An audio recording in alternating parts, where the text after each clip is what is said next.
Electricity is incredibly powerful because it is a universal energy carrier. So once you generate that clean electricity, you can use it across transport, industry, heating, chemical production. It becomes the nervous system of the energy system. This isn't about replacing fuels. It's about rewiring the entire industry around electrons.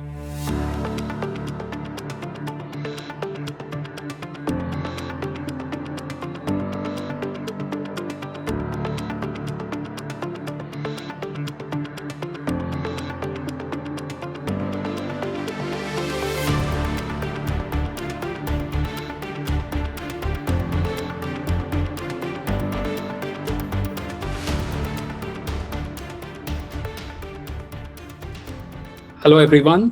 Thank you very much for joining me. My name is Vinay. I lead investor partnerships for EMEA at Tracxn. Welcome to another episode of my interview series with leading VC funds in the UK and Europe, the sourcing stack. Through this series, I speak with leading investors across Europe and understand how venture capital is evolving and where the next generation of transformative companies will come from. Today, I am joined by Harry Michael, principal at Energy Revolution Ventures. ERV backs deep science technologies shaping the energy transition from advanced batteries and renewable fuels to carbon capture and advanced materials that could redefine global infrastructure. Harry is a chemist by training, a battery specialist, and someone who brings rigorous first principles thinking to venture investing. He leads technical diligence and helps ERV access breakthrough technologies long before they became mainstream. Harry, great to have you with us. Great to be here. Thank you so much. Thanks for having me. Likewise. To start with, the big picture, electrification and opportunity. ERV talks about fourth industrial revolution being electric. What makes this energy transition fundamentally different from previous ones? Okay. Yeah, the fourth industrial revolution. This is definitely something that we get asked quite a lot to explain. I think the biggest difference that this transition has fundamentally over other transitions is that it is an electrification transition, right? It's an electrification transition rather than a fuel substitution. So historically, energy transitions were mostly about replacing one fuel for another, going from wood to coal, coal to oil, oil and gas. What's different today is that we're moving towards a system where electricity is becoming the backbone of the entire economy. And electricity is incredibly powerful because it is a universal energy carrier. So once you generate that clean electricity, you can use it across transport, industry, heating, chemical production. It becomes the nervous system of the energy system, right? So many of the technologies driving the transition are ones that are built around converting electricity into different forms of energy. So this isn't about replacing fuels. It's about rewiring the entire industry around electrons. Great. That was a great insight on the fourth industrial revolution. Now, 70% of emissions come from energy production. Where do you believe the biggest decarbonization unlocks still sit? Yeah, so a lot of progress has been done, I suppose, on the power generation side. Renewables like solar and wind. Everyone talks about, build more turbines. But alongside that, we've had to make huge advances in energy storage. Absolutely critical for balancing the intermittency of that power that we're generating. Once you move beyond the power that we're generating, storage and then like passenger vehicles, there are parts of the economy, so that 70% that you're talking about, there's parts like heavy industry, shipping, aviation, where electricity alone isn't always the most practical energy carrier. So what that means is we often need really energy dense fuels or extremely high temperatures or very specific molecules as a feedstock. That's not to say we don't need electricity. So it's about using that clean electricity to produce new energy dense fuels economically. So long as the electricity cost keeps falling, in time, new molecules will become economically feasible to make.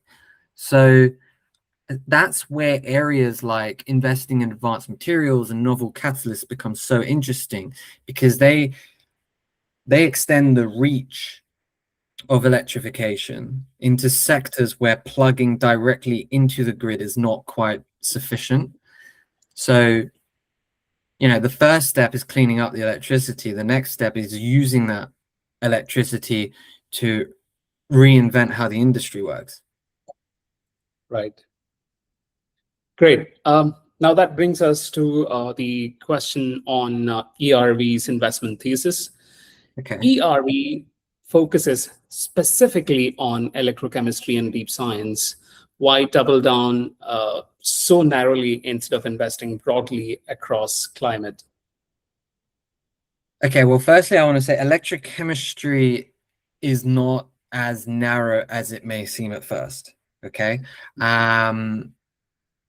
In reality, it sits at the center of the energy transition, because if you break it down to first principles, what exactly is electrochemistry?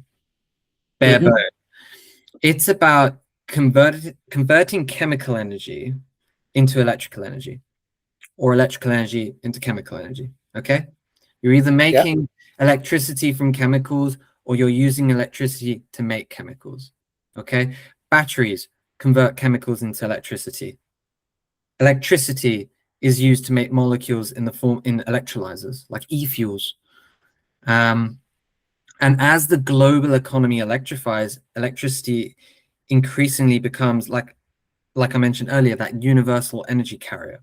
So once you have clean electricity in abundance, you can move it through the system. You can convert it into different forms of energy or molecules that different sectors need. It's incredibly versatile. So that's the electrochemistry angle. You also said deep tech and why we narrowed down on this area. It's predominantly because deep tech requires a certain degree of domain expertise. Like these are complex hardware techs. They are grounded in physics, deep chemistry, understanding how the fundamental working mechanisms of these technologies. It's absolutely critical so that you can evaluate it effectively and know whether it will go from lab to scale. That's why we hire PhDs at the fund. That's why we have a technical committee that is composed of professors, industry veterans. So our focus is not to narrow the target. It's actually to concentrate on an area that underpins a lot of different technologies in the energy transition, where technical understanding can create that edge. Got it. Now, to understand the thesis a bit better, what are the core pillars of the ERV thesis today? Energy storage, fuels, carbon capture, advanced materials? Yeah, you've mentioned a few of them now and at the beginning of the call. So at a high level, right, we invest in hardware that enables electrified economies. So investing in breakthrough hardware technologies that foster electrification, that is the roof of our temple, if you will. And then there's a bunch of verticals, pillars that hold the roof up. Okay, So the first pillar is energy storage, because as renewables scale, storage becomes essential. The second pillar is renewable fuels. These are sectors where, as mentioned earlier, it might be that electrons alone aren't sufficient in things like aviation, shipping, but we need ways to convert that clean electricity into energy-dense molecules. That's the second pillar. And then the third pillar is CCUS, carbon capture, utilization, storage, because even as we transition into cleaner energy systems, we still have this legacy carbon problem that needs to be addressed. And then the final vertical is advanced materials. So components, innovations that materially improve how a system works in the energy value chain, whether that's a catalyst, whether it's a membrane. So, you know, to summarize, we've got energy storage and grid tech, renewable fuels, CCUS, and advanced materials. Okay. But I want to emphasize as well that we invest in the value chains here. So the first pillar being energy storage and grid tech does not mean that we have to just back batteries. You know, Right. We've invested in battery diagnostics platform. There is nothing stopping us from investing into mineral extraction on the premise that those metals can go downstream into those technologies. So those are the key pillars, but we consider the entire value chain. Mm-hmm. Excellent. Now, when you evaluate companies within those areas, a key challenge is distinguishing real big breakthroughs from incremental progress. Like, how do you decide whether something is a building block of the transition versus an incremental improvement? Okay, so yeah, in energy, obviously we tend to look for technologies that create real step changes, right? Rather than small percentage improvements, but actually elevate the baseline.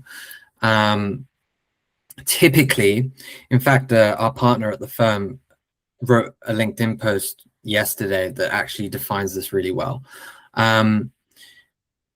There's two sort of categories, okay? Mm-hmm. First category is about unlocking entirely new functionality, something that simply just wasn't possible before. And in those cases, those kind of technologies that have that new functionality, they can command a premium, like in B2B, whether it's B2B or B2C. If it's B2B, it might be that the company needs to buy the solution in order to stay competitive with other companies in the space. Whether it's B2C, it might be a new function on an iPhone that it commands a premium. People want that, you know? Right. So that's one way of doing it. The second category is not necessarily about new functionalities. It's about that functionality has already been defined as something that is sought out for or desired, but it is fundamentally too expensive to access. So the second one is about making it dramatically lower cost so that it is now accessible and you can unlock mass adoption across the whole market. Okay. We saw this with solar photovoltaics. Solar existed for decades, but the cost dropped far enough that it moved from being like this niche technology, well, into like the dominant source of renewable energy generation. You've seen similar dynamics in lithium-ion batteries. They were prohibitively way too expensive, and then the cost just fell dramatically in China. We do approach the second mechanism a bit more cautiously because you're not necessarily creating new functionality. So you're not, what I'm saying is, yeah, you're making something more affordable, but once it is accessible, a wholly new function or technology might come through with better specs. And then that might be the next sought after thing. So if I had to pick between the two different categories, I almost feel like the first category is more durable than the former. You know, they can both command real venture returns, but it almost feels like the first one is what we really want to find. We want to find the tech that brings solutions that no one even thought about. Right. And stepping back from individual companies to the broader strategy, how has your thesis evolved since Fund One?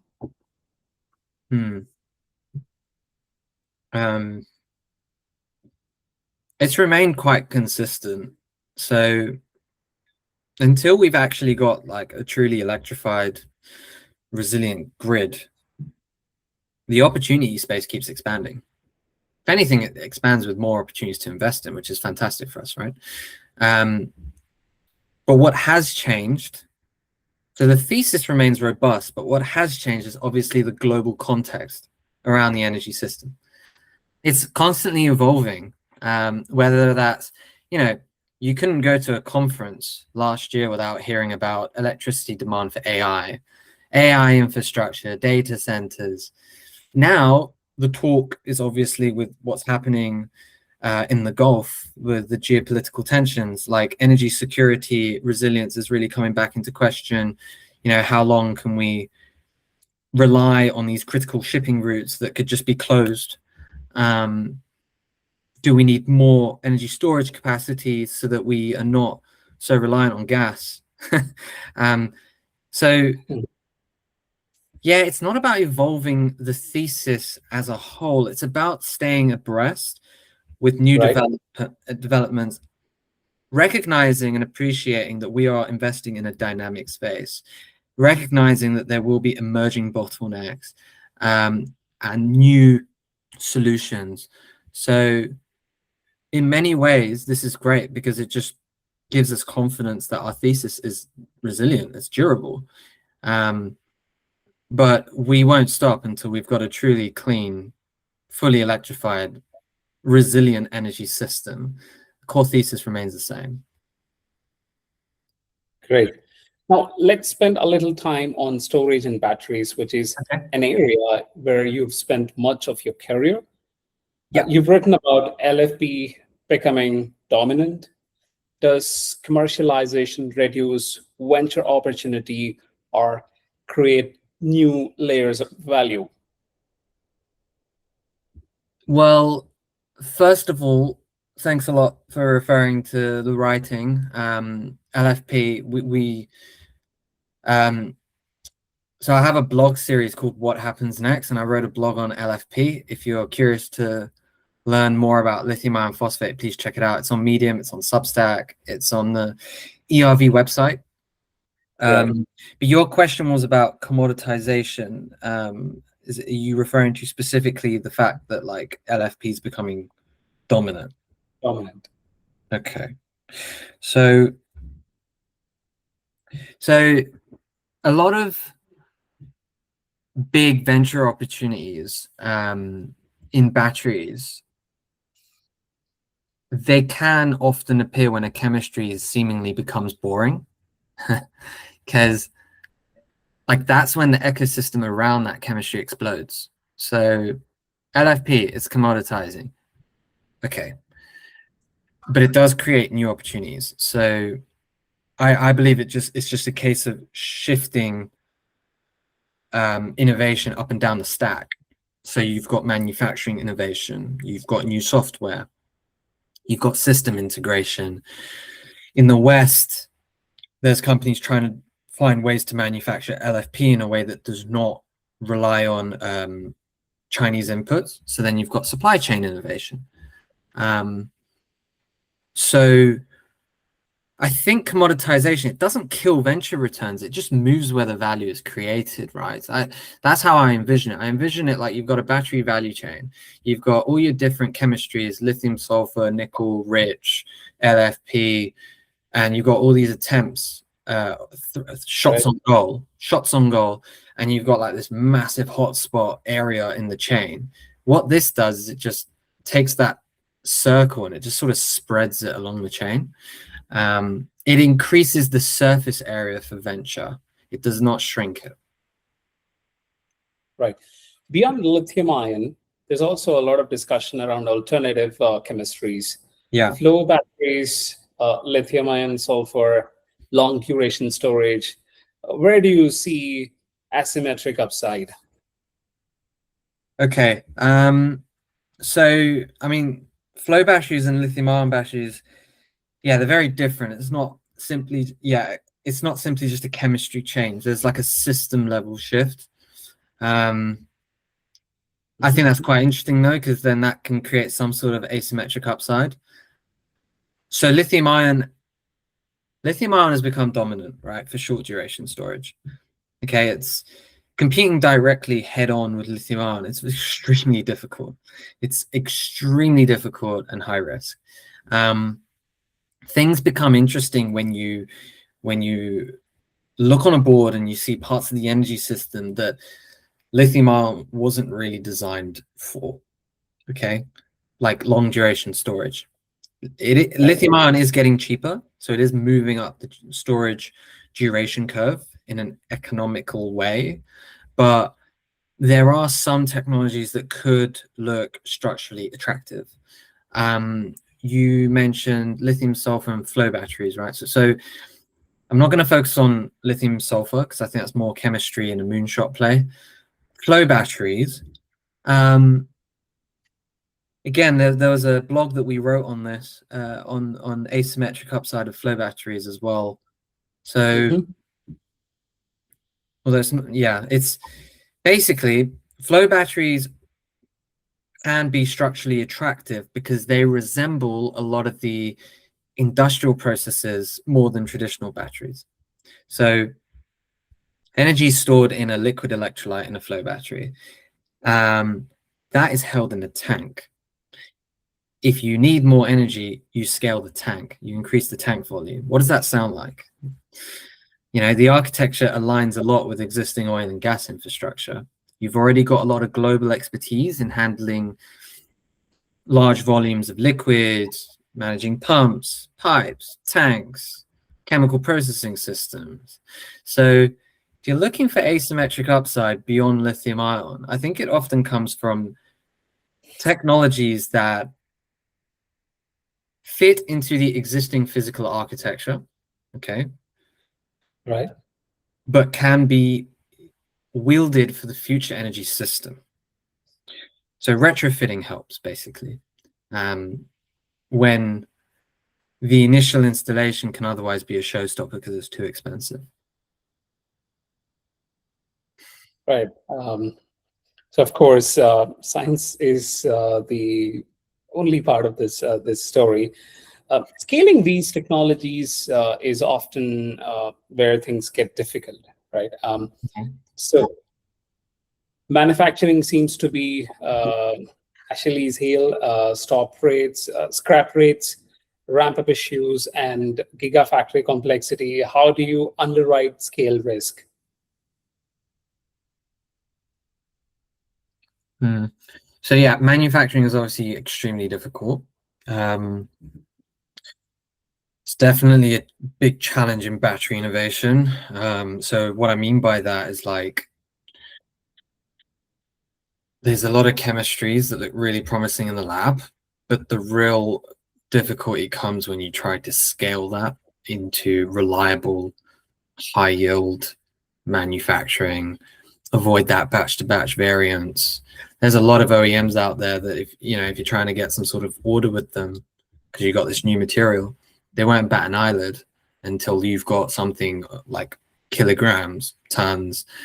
If you go to them, I've got 10 grams here, they're just gonna, it's not sufficiently large enough for a lot of the big ones, and they're the ones that give you the revenues and the returns. So it's definitely where a lot of battles can be either won or lost. That's not to say we should shy away from it. It's a problem, but it being a problem means that you have pain points, and then you have innovation opportunities, and then you have the venture mindset. So let's look at battery manufacturing. Okay, you've got new platforms trying to sort of automate manufacturing, get into the production line. You've got diagnostics technologies. We invested in a diagnostic technology. It's called Sention Technologies. So they develop a battery diagnostic platform that involves sending an acoustic pulse through a battery. Okay, it propagates through the internal structure, it hits the back wall of the cell, returns to the transducer that initially transmitted the pulse. So that acts as a transducer / receiver.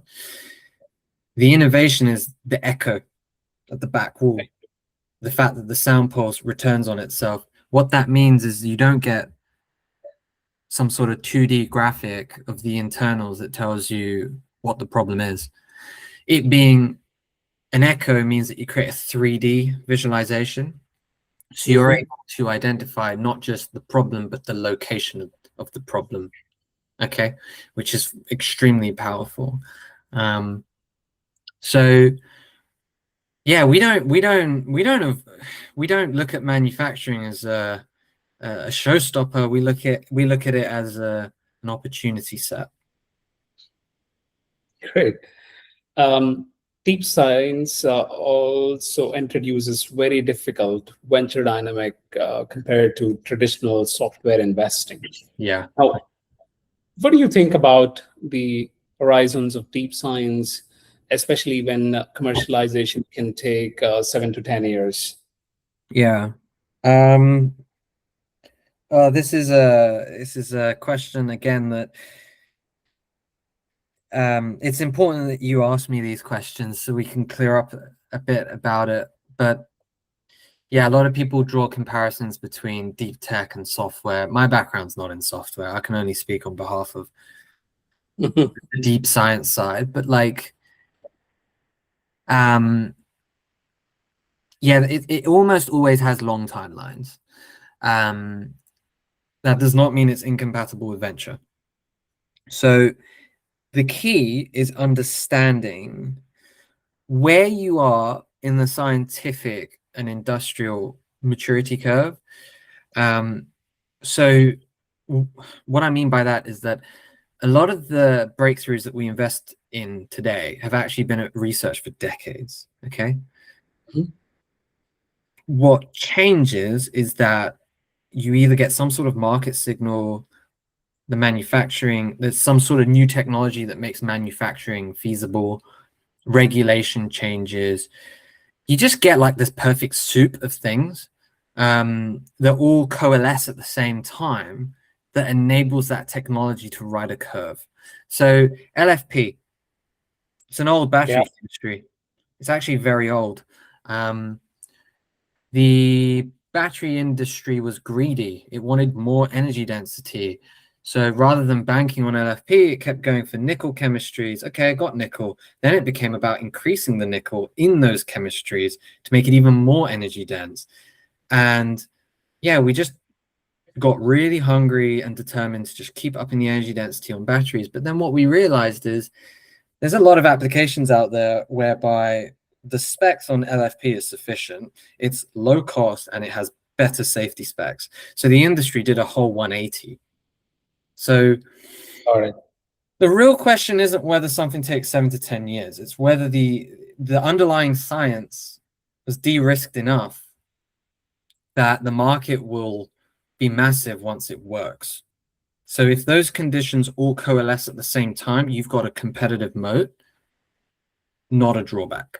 Okay. Excellent. Now, looking a bit ahead, investors are often tracking technologies that may not yet be ready for venture capital, but could become important soon. Okay. What technologies or trends are you tracking closely right now if you haven't invested yet? Okay. Okay. So, I mean, scoping projects, right? So we do a lot of scoping projects. We look at different spaces all the time. We need to stay abreast. Like mentioned earlier, we need to stay abreast with all the developments. So yeah, we've looked at, the reason I want to say that is because when you ask me this question, you'll get a different response. If you asked me 3 months ago, I would respond differently, right? So I just want to caveat that, you know, we've done heat pumps. We've looked at sustainable aviation fuels. Right now, the project that we're doing a lot of work on is modernizing the distribution layer of the grid. So in many ways, and I'm probably saying something that a lot of other people in the venture space are also pursuing, the distribution layer is architecturally archaic. So it was built for large centralized power plants that have relatively predictable demand. Now the energy system is far more dynamic. We've got distributed renewables, intermittency, flexible loads. The distribution layer was not built for these new technologies, and it's somewhat becoming a bottleneck. Okay, so we're interested in identifying technologies that can modernize the grid, make it more intelligent. Right. We backed a company called Blix Technologies. They develop switchgear tech. So traditional switchgears, the way they work is they protect the electrical system, they manage power flows, but they rely on decades old mechanical infrastructure.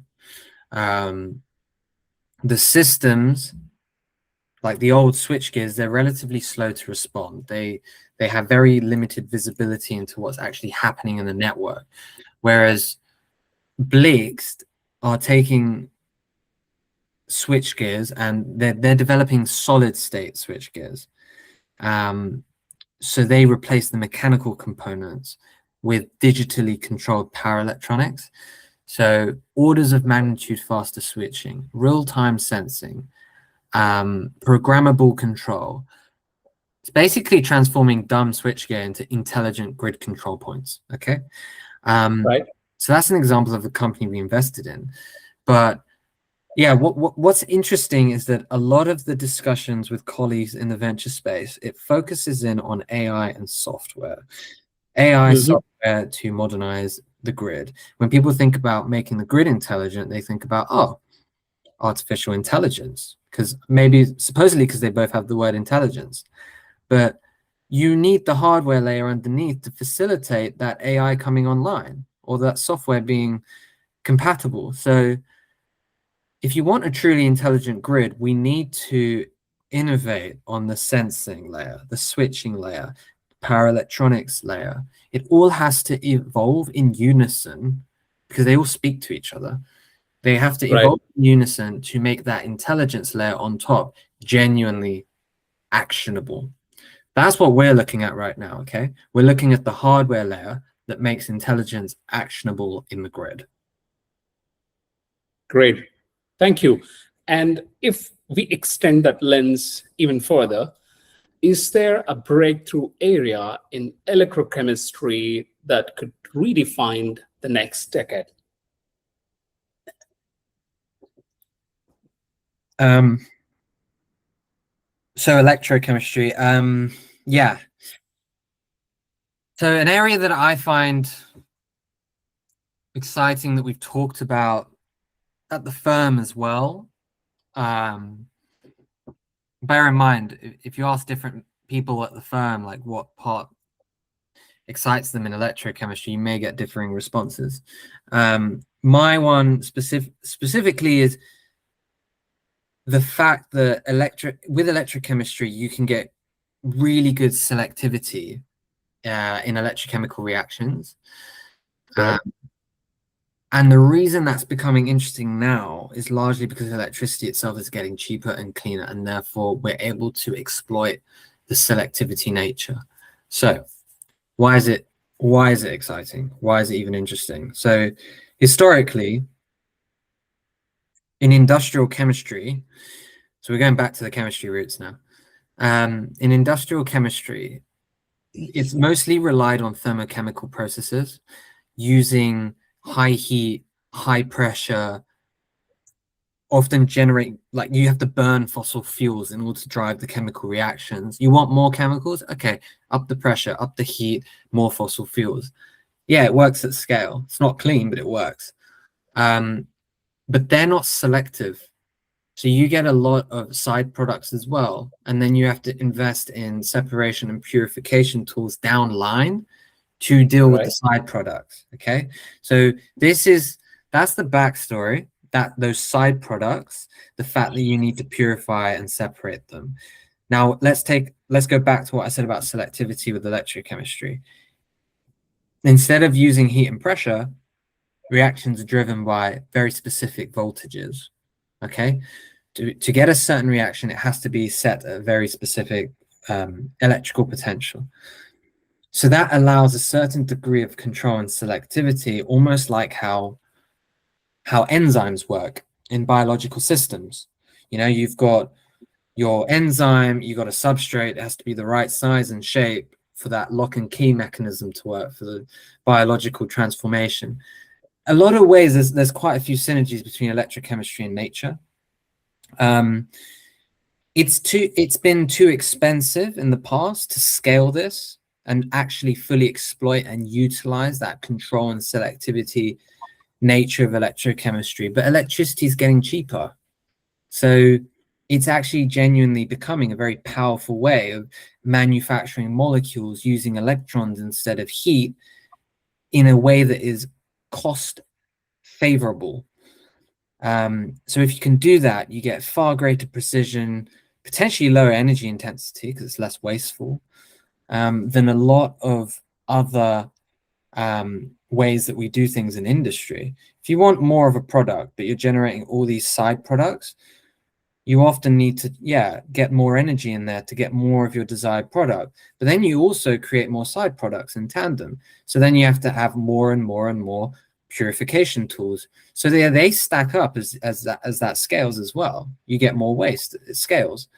So if we can, I think that's what excites me about electrochemistry. So just coming back to the question, it's that brute selectivity and control. Okay. Excellent. Now, before we wrap up, I'd love to get your perspective for founders building in this space. If you were advising a deep tech energy founder today, what should they focus on much earlier than they typically do? Okay, and deep tech, hardware, I'm going to assume energy space. It's absolutely. Complex chemistry, complex science. It's about the only reason I ask you a few times, Vinay, apologies, is because every technology is fundamentally bespoke and different, and it's sometimes answering this question can be like trying to fit a square in a circle. But I think it's my general macro suggestion would be to really demonstrate that the tech works, push the proof of concept, push the feasibility testing. In energy and industrial tech, ultimately the physics has to work, right? The more clearly you can demonstrate that early on, the easier it is to get investors and partners on side. What's interesting as well is if you do choose to push the tech further and further, you often, like, we've seen this happen before in our portfolio. I can expand on it if it's helpful, but they will extend their technology development and then often uncover serendipitous discoveries. So like new capabilities, new performance improvements, new applications that expand the potential of the tech. So they're able to communicate a more powerful story when they go out into the investment world as a result of that. But I'm not trying to say like just focus on the tech. Obviously, it's important to do customer discovery in tandem. It's incredibly important to know that you're not just building a brilliant research project, that it's actually going to be some sort of product. But I'm saying there is a balance, and often there's a lot of founders that really focus going commercially driven, like let's prove that this is actually something people will buy if we can build it. That's what I sometimes see is founders rushing to prove commercial traction, but then they end up selling hypotheticals rather than real capabilities. So yeah, the best deep tech founders, they push the science far enough that the market opportunity becomes obvious. Okay. So that's what I would say. Focus on the tech. However, I do want to disclaimer this. There's different mentors, different advisors. Like, if you're a founder and you want this advice, speak to your advisors, speak to your mentors, get their gauge as well. Got it. Founders, I think it's a great insight. Now, if you can quickly answer, 5 years from now, what would need to happen for you to say ERV Fund 1 has truly delivered on its thesis? Okay, delivering on the thesis. I can't just say that all our portfolio companies will be integrated in the grid and, 5 years from now, yeah, I'd like to see something like the hardware that we back becoming foundational blocks. Companies like Blix, the switchgear tech, if they are being deployed in distribution networks, and you see evidence that they're enabling faster, flexible control of electricity, that's a strong signal that the grid is modernizing. Sention, if they can be deployed into gigafactory manufacturing lines. So yeah, encouragingly, we're already starting to see some early signals of that trajectory. We're 4 years into our fund, so we are starting to see the signals in a lot of our portcos. Green Lion, our battery recycling portfolio company, they've launched a commercial scale battery recycling facility in Oklahoma, despite being born out of Singapore and Australia. So they're international. Anthro Energy in the Bay Area, they got a $5.5 million grant from the CEC. They have a new facility to scale up their electrolyte. So we are seeing strong signals of our thesis being delivered over the next 5 years. So yeah, just to close, I guess it would be good to see these portfolio companies just get quietly embedded throughout it. Battery factories, recycling plants, grid infrastructure, energy storage systems. At that point, I think we can say mission accomplished. Great. Thank you so much, Harry. This has been a very interesting conversation. Thank you for sharing your perspective on electrochemistry, deep science, investing, and where the next major opportunities in the energy transition might emerge. And to everyone listening, thank you for joining us for this conversation. We will see you in the next episode. Thank you for having me, Vinay.